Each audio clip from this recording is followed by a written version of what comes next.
कल जो मार्केट थोड़ा सा मोमेंटम बनाती दिख रही थी, ग्रीन के अंदर थी, वीकेंड आते आते दोबारे से पैनिक का माहौल बन गया है और इस टाइम पे रेड के अंदर है। और ये पैनिक का माहौल जो मेजर ट्रिगर किया है वो रशिया की जो सेंट्रल बैंक है, उन्होंने बोला है कि भैया हम तो अपनी क्रिप्टो करेंसी के अंदर इन्वेस्टमेंट नहीं करने देंगे लोगों को और बैन करेंगे। और यहाँ पे जो सेंट्रल बैंक है, लग रहा है सारी दुनिया के ही परेशान है, पूरा बैंकिंग सिस्टम ही परेशान है। और यहाँ पे सेंट्रल बैंक तो छोड़ो, मेजर बैंक्स हैं जैसे बैंक ऑफ इंग्लैंड है, वो भी कह रहा है कि भैया बिटकॉइन वर्थलेस है। तो ये क्या हो रहा है? लगता है बैंकों के साथ में दिक्कत है। लेकिन यहाँ पे जो सेंट्रल बैंक की बात करते हैं, इसकी वजह से हमें ये जो है पैनिक का माहौल ट्रिगर होता दिखा था क्रिप्टो करेंसी के अंदर। $49,500 से दोबारा से $47,000 के आसपास आ गया। लेकिन दोस्तों जो पैनिक वाली बात यहाँ पे आ रही है, जो 200 दिन का मूविंग एवरेज है, जो इसके लिए सपोर्ट बन के आया था जब इसने क्रैश किया था पहली बार, या लास्ट वीक भी बात करते हैं, तो ये उसको लूज कर रहा है। लेकिन यहाँ पे ध्यान रखना है कि ये लूज तो कर रहा है, अगर ये कैंडल, डेली कैंडल की बात कर रहा हूँ, अगर इसके नीचे क्लोज करता है तो टेंशन वाली बात है। अगर इसके ऊपर क्लोज कर पाता है तो ठीक हो जाएगा, कोई एवरीथिंग इज फाइन। अगर नहीं कर पाता है तो हो सकता है फिर ये जो है $45,000 या $40,000 to $42,000 को टेस्ट करता दिखे। और हो सकता है जहां पे हम सोच रहे थे कि कोई बाउंस हो जाए तो कुछ हफ्तों के लिए वो डिले हो जाए और फिर मार्केट में ये एक्यूमुलेशन फ्रेज के अंदर जाए और ये जो जोन है $40,000 से $50,000 का, यहाँ पे स्टक हो जाए। और पहले भी जैसे हमने देखा था, यहाँ काफी टाइम स्टक रहा था $40,000 से $50,000 के बीच में। हो सकता है ये यहीं झूलता दिखे, तो यहाँ पे ये चीज ध्यान रखनी है, लेकिन टेंशन नहीं लेनी है। और इसी की वजह से आप जो है क्रिप्टो करेंसी मार्केट हो पूरी की पूरी इस टाइम पे रेड में यहाँ दिख रही है। लेकिन जो आज हम वीडियो बना रहे हैं उसका पर्पस है कि एक बड़ी अपडेट निकल के आ रही है। सेंट्रल बैंक की हमने बात करी ना, तो सेंट्रल बैंक सिर्फ यहाँ रशिया का नहीं, लग रहा है इंडिया का भी थोड़ा सा परेशान है। और जो न्यूज़ निकल के आ रही है, आज एक मीटिंग थी उनकी और उनके अंदर जो इंटरनल मेंबर्स हैं बोर्ड के, वो फेवर में नहीं है प्राइवेट क्रिप्टो करेंसीज के। और प्राइवेट क्रिप्टो करेंसीज यहाँ किसको बोला जाता है? जो गवर्नमेंट ने इशू नहीं की है उसको यहाँ पे हमारे हिसाब से प्राइवेट क्रिप्टो करेंसी कंसीडर किया जा रहा है।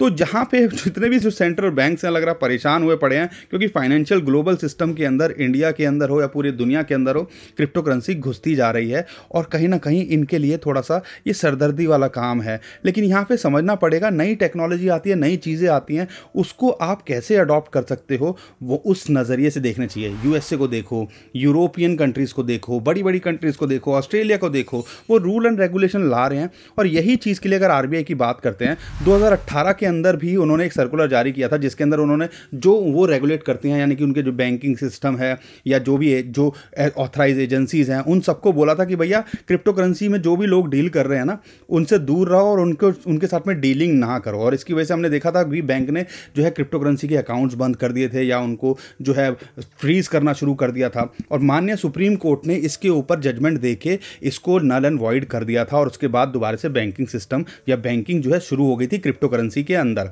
तो ये बड़ी बात निकल के आ रही थी और यही चीज़ हम बता रहे हैं कि यहाँ पे ऐसी कोई भी न्यूज़ आती है ना, आपको इनको समझना है, क्योंकि आरबीआई गवर्नमेंट नहीं है, लेकिन गवर्नमेंट की एक एजेंसी है। फाइनल डिसीजन जो होगा गवर्नमेंट लेगी और हम डेमोक्रेसी के अंदर रहते हैं और हमारे जो व्यूज़ हैं हमारी गवर्नमेंट उसको ज़रूर देखती है। और यहीं पे हमारे हिसाब से इसीलिए हमारी गवर्नमेंट जो है टाइम ले रही है। और अभी जो लेटेस्ट न्यूज़ निकल के आ रही है कि विंटर सेशन के अंदर क्रिप्टो करेंसी बिल जो है अब पेश नहीं होगा और ज़्यादा चांसेस हैं कि अगले सेशन के अंदर हो या कोई और टाइम पे या ऑर्डिनेंस लाके इस चीज़ को निकाला जाए। लेकिन बड़ी अपडेट थी, मुझे लगा आपके साथ में शेयर करनी चाहिए, क्योंकि बहुत सारे लोग परेशान हो जाते हैं ऐसी चीज़ें सुन के।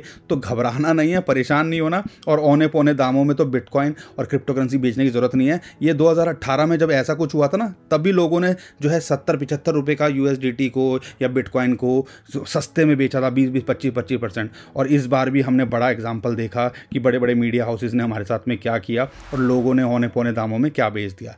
तो ये सारी चीज़ें हम आपको बताते हैं ताकि आप अवेयर रहें क्या हो रहा है और अपना माइंड लगाएं, कि दिमाग लगा के करें कि एक्चुअल में सिचुएशन क्या है, सिनारियो क्या है। तो दोस्तों मैं उम्मीद करता हूँ आपको वीडियो पसंद आई होगी, काम की लगी होगी। वीडियो पसंद आई तो लाइक ज़रूर करिएगा और चैनल पहली बार आए तो सब्सक्राइब ज़रूर करके जाइएगा। यही हमें मोटिवेट करता है, आपका यही प्यार बस हमें चाहिए। और ट्विटर टेलीग्राम को भी फॉलो कर लीजिए, नीचे डिस्क्रिप्शन में लिंक दिया हुआ है, उसी से कीजिएगा। बहुत सारे स्कैमर्स हैं हमारे नाम से स्कैम करने की कोशिश कर रहे हैं, तो उससे आप बचिएगा। तो दोस्तों अभी के लिए विदा लेता हूँ, खुश रहिए, मुस्कुराते रहिए, कमाते रहिए। आपका दोस्त पंकज। थैंक यू, नमस्कार, धन्यवाद।